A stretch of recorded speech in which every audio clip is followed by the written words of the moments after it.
जय श्री राम प्यारे मित्रों, आप सभी का स्वागत है हमारे चैनल भक्ति रस में। थंबनेल देखकर आप समझ ही गए होंगे कि हमारी ये वीडियो किस विषय पर है। आप सभी लोग हनुमान चालीसा तो पढ़ते हैं, लेकिन क्या आप उसका अर्थ समझते हैं? हनुमान चालीसे की प्रत्येक चौपाई का एक अर्थ है। ऐसी ही आज एक चौपाई के अर्थ का विश्लेषण हम करेंगे। चौपाई है अष्ट सिद्धि नवनिधि के दाता, असवर दीन जानकी माता। अर्थात हनुमान जी के पास संपूर्ण 8 सिद्धियां हैं जो उन्हें एक देव बनाती हैं। वे 9 निधियों के दाता हैं। जब वे माता जानकी से अशोक वाटिका में मिले तथा उन्हें राम कथा सुनाई, तब विदा लेते समय माता जानकी ने उन्हें ये आशीर्वाद दिया था कि हे अष्ट सिद्धि नवनिधि के दाता, तुम सदैव राम के प्रिय रहो। अब ये 8 सिद्धियाँ व 9 निधियाँ क्या है, इनका क्या प्रभाव है, इनसे कौन सी देवीय ऊर्जा या शक्ति प्राप्त होती है, आज हम आपको इसी के बारे में बताएंगे। तो हमारे साथ वीडियो के अंत तक जरूर बने रहें।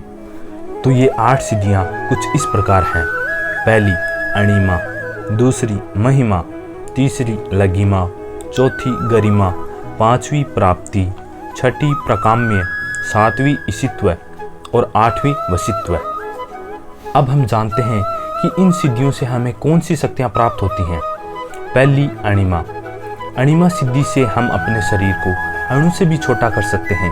इसी के प्रयोग से हनुमान जी अपने शरीर को अपने आकार से बहुत छोटा कर सकते थे, जिससे वे सुरसा के मुख में प्रवेश करके आसानी से बाहर निकल आए तथा लंका में भी वे इसी के सहारे प्रवेश कर माता जानकी की तलाश करते हैं। दूसरी सिद्धि है महिमा।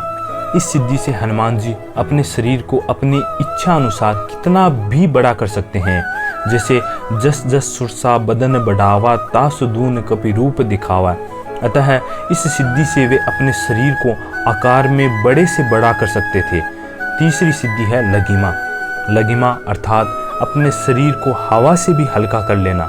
हनुमान जी इसी सिद्धि के कारण हवा में उड़ पाते थे। इसी प्रकार वे अशोक वाटिका में वानर का रूप धारण कर पत्ते पर इतने हल्के होकर बैठ गए थे कि वे किसी की नज़रों में भी नहीं आए। चौथी सिद्धि है गरिमा। इस सिद्धि से हनुमान जी अपने शरीर को अत्यंत भारी कर सकते थे।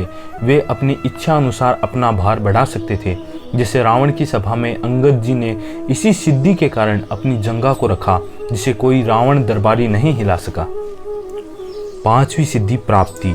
इस सिद्धि से हनुमान जी अपने मन की गति से किसी भी स्थान पर जा सकते थे।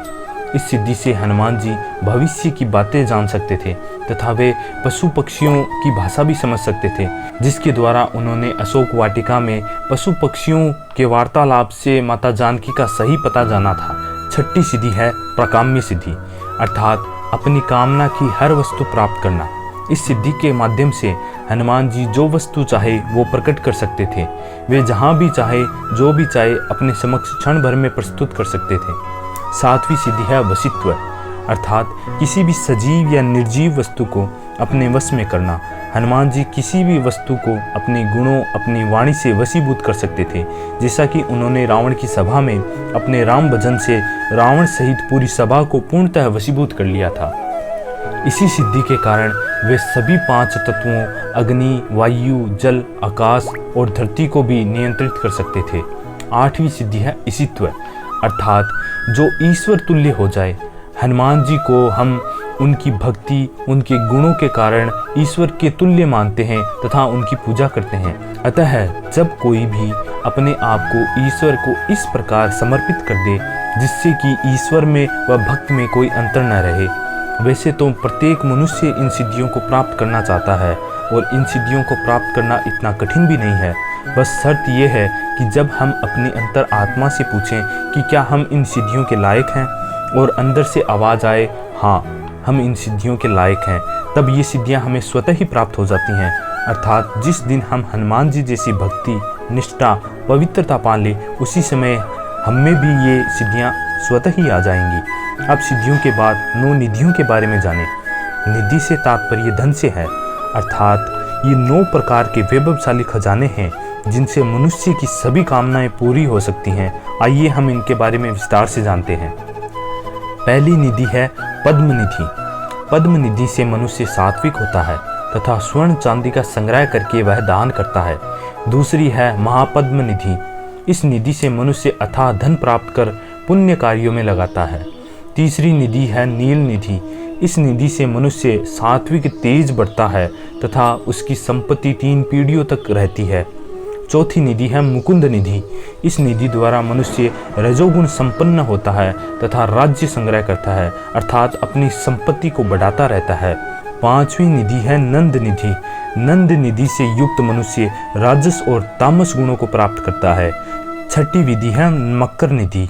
इस निधि द्वारा मनुष्य कुशल योद्धा बनता है तथा विभिन्न प्रकार के अस्त्रों का संग्रहक होता है। सातवीं निधि है कच्छप निधि। इस निधि से मनुष्य में तामस गुणों का जागरण होता है तथा वह अपनी संपत्ति को अपने ही उपभोग के लिए संग्रह करता है।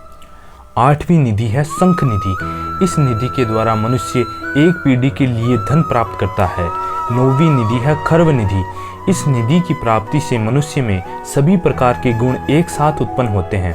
अतः हनुमान जी की भक्ति करने से ये 8 सिद्धियां व 9 निधियां प्राप्त होती हैं।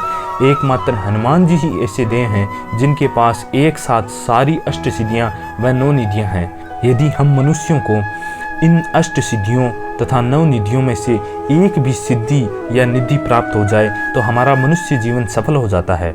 ये वीडियो यदि आपको अच्छी लगे तभी लाइक करें और आगे भी हमारे साथ जुड़े रहने के लिए हमारे चैनल को सब्सक्राइब कर बेल आइकन को प्रेस करें। जय श्री राम, जय महाबली हनुमान।